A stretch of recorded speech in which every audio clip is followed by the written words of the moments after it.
I'm from Ethiopia, so I went to school there, engineering school. Usually in Ethiopia, either engineering or you have to be a doctor to get good jobs. So that's one of the reasons. And my oldest brother was an engineer also. That's how I joined engineering. So I was good at maths and physics in high school, so I joined engineering.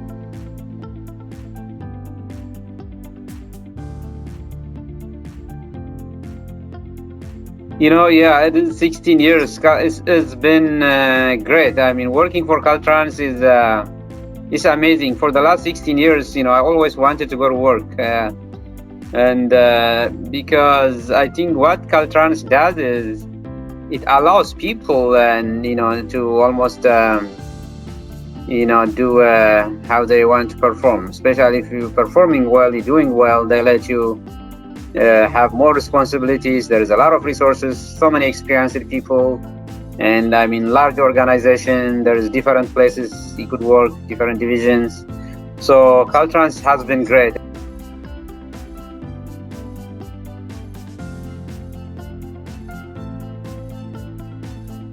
2020 was challenging, as you said, for everybody, but also working in construction was even more challenging, especially at the beginning.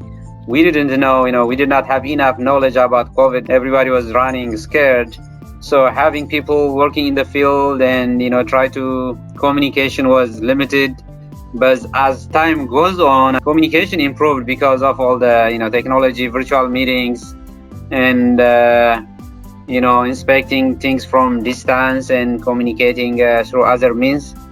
As our communication has improved. So, I think we can learn from the challenges. We have learned because of the challenges. For example, the contractor started using for usually when they do paving, they have asphalt tickets. There's paper cup. They give that to our inspectors now. Because of COVID, they started issuing electronic tickets. So they don't have to meet, with the dumping foreman or truck driver. So they could get the tickets electronically on their phone. So that limited their contact. I think it encouraged people to use technology, also using the virtual meetings. Also, it has a lot of benefits because you could schedule a meeting almost any time, and then people can have meetings from any place, from where they are, and like what we are doing right now. So you can have so many meetings in a day because you're not traveling. And at the beginning, some people were not up to speed, most of us. But as time goes on, actually, the benefits is much more. Now, the construction industry can have a little more flexibility. Some people can work remotely depending on the type of work.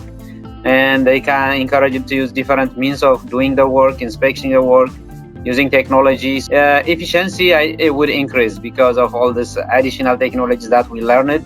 I think once COVID is gone, it will be a hybrid of things, and will achieve what Caltrans want to achieve is e-construction. That's electronic construction, is electronic documentation of everything. So no paper at all, right? It's a paperless communication.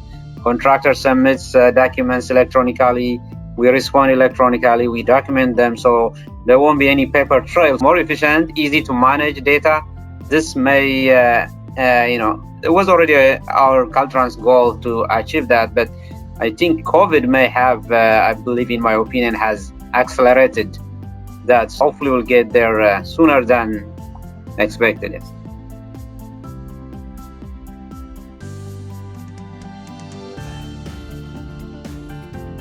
Partnering last year, it was excellent. 2020 was really for me. I mean, so many things. In spite of the challenges, COVID-19. There was a lot of success stories, especially the I-5 corridor enhancement project. Is a big project, $370 million project, and there is so many things going on. And last year alone, the contractor was able to, I think we paid more than 100 million last year. I think it's close to 110. And we had a VCP, value engineering cost proposal that was, we issued a change order that resulted in $19 million savings. And that was maybe the biggest, I don't know, statewide. Or I'm sure in North region is the biggest change order we ever have, but definitely the biggest savings in one project. So the partnering has helped us a lot. And we had multiple meetings. I remember, I think for a couple of months, almost weekly, and Sam was doing it himself. And we had started with a contractor working on the VCP, but we're getting stuck at some point because it was such a large issue, complicated, and so many things had to work out. You had to bring so many people on board to move forward because there's so many design change. Design has to be on board. Pavement people had to be on board. The contractors has to give up on something. We needed to do so. So Sam really helped bring everything. It was really amazing. I think we had meetings, few meetings even in a week. I think towards the end we had, I think 2-3 meetings even in 1 week. And he was pushing, okay, this week we have to close this thing. We have to finalize it. We have to take it to the limit line. But it was a few weeks. Added a few more weeks. But I think he really helped everybody just to the finish line. And he at some point were slowed down and getting stuck, and everybody, both parties, getting frustrated to the point where maybe is it thing, how long we gonna continue? Do we have to just forget it? But Sam came on board, and we really GLA. So GLA was a tremendous help. So partnering really helped this thing move forward. So one of the biggest savings contractually, also helped the project schedule wise. So that was really tremendous.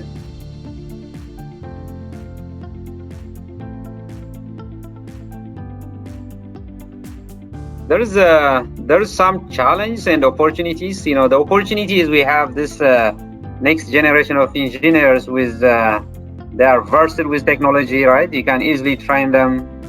And the challenge is now also we have people retiring with a lot of construction experience. So in construction, it's just my perspective, you need both. You need the experience. Also, you need the younger generation who are also versed and to use technologies. You kind of have to form a team that can work together. It's not always easy because the older generations, they have done projects, design projects by hand. Really, they understand the concepts, and the experience they have. They understand what's going on a daily basis and the bigger picture. So we need to kind of find a link, for those two groups to work together. So we get the knowledge transfer into the younger generation of engineers. And another thing I want to say is, in construction, especially in construction, you have to make decisions sometimes, especially on a bigger project. There's going to be multiple decisions. Sometimes you make on a daily basis, on a weekly basis. So you cannot be afraid to make decisions, because not making a decision sometimes, actually, based on my experience, could be more costly than making a wrong decision. I'm not encouraging a wrong decision, but based on the information they have, and we encourage people, you have to make a decision. I think the younger generation, I want to advise them is, you have to make a decision. You have to understand the issue and consult people. We have resources, experienced people. You cannot wait in construction. You have to make sure the project is moving forward, right? You cannot get really stuck. So that's one my advice in general for construction focus is, you have to make a decision. And if you cannot make a decision, you have to elevate or find, consult other people that can help you make a decision. But you want to make sure you make a decision at your level. You just don't elevate everything for a decision. So that's my one advice I have. And understanding, the contract, and be willing to, I know all this technology would help. We can do different things and will make our job easier, but still field reviews are still important. So, there's so many options. There's radars and we could do to inspect and take pictures and videos, but sometimes also I think field reviews, and we encourage people also to do that. The old timers, they want everything, manual. They want to be in the field. But the younger generations, we could use technology, but kind of a hybrid system, I encourage you.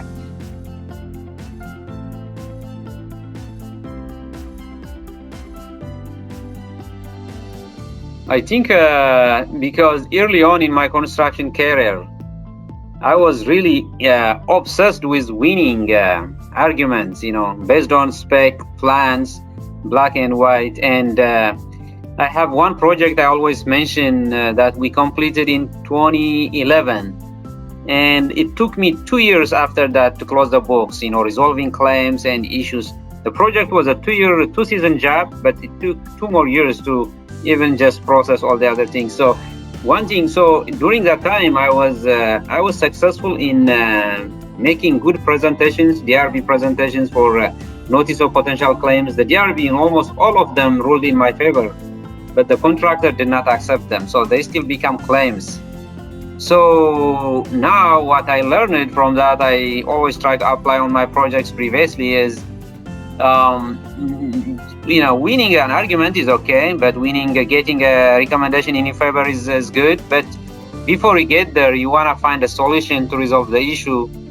And beforehand, that's not costing the contractor or the department anything, right? When an issue becomes, and I think we really have to have open mind to listen to the contractor. And one thing we have to balance is, some folks think the contractor is always trying to get you. I don't agree with that. Maybe my younger self would think that I was, defending the state, very defensive.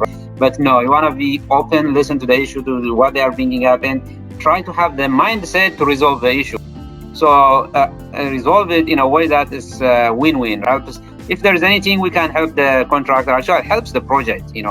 When the contractor is successful, the project is successful, and the timely completion, no delays, and you have a healthy project. So my approach is just try to find a win-win solution, without compromising our safety, quality, and that is what I would do, and what I should have done when I was younger, how I was handling things.